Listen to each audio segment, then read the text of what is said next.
So I went to Catholic school for a long time. 14 years of my life I was at Catholic school.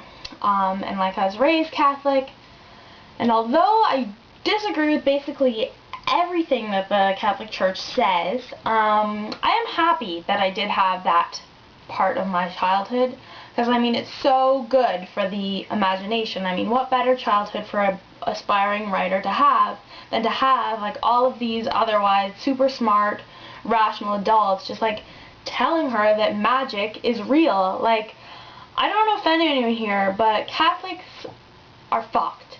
Like, there's this thing, it's called transubstantiation, and basically what it is you know the like bread and the wine that they have at church?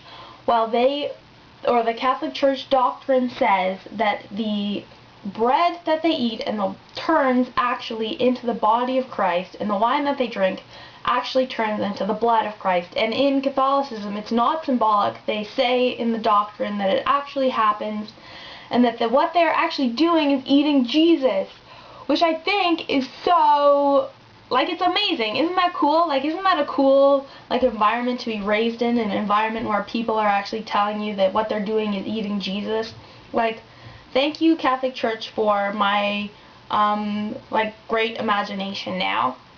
I also find that in my writing, I do a lot of, like, references to Christianity.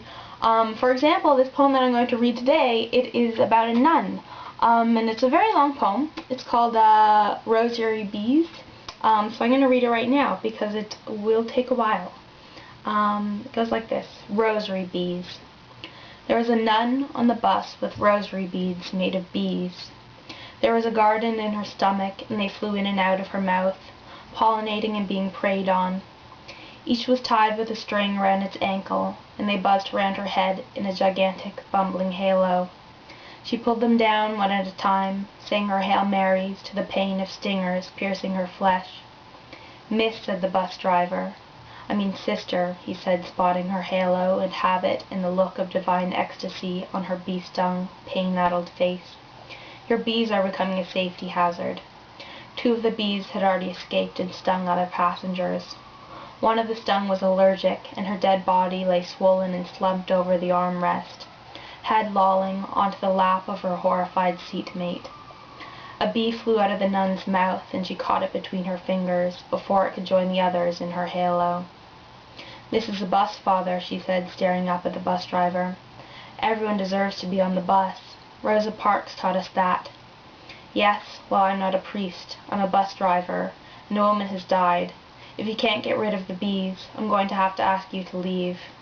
Here, on the highway, only halfway to Petawawa, the nun looked at the bee between her fingers and squished it dead, the little grimace of the bee's face matching the little grimace on her own. "Yes, it's either you or the bees." The nun pulled down another bee, and it met the same fate as the one before it. Slowly, the sound of the buzzing grew quieter, until all that was left was a nun with a lapful of dead bees, and the sound of her weeping. When the bus finally stopped in Petawawa, she turned around and looked at the rest of the passengers still in their seats. "God bless you," she said, and then she swept the bodies of all the bees into her mouth. Some say the bees came back to life after that and killed her from the inside out. Some say she's still alive, roaming the woods near Petawawa, with all of those dead bees still held inside of her mouth. Alright, so that was a poem. It was called, I don't remember, Rosary Bees. Thank you very much for watching. If you want to check out my website, you are allowed to do that. I give you permission.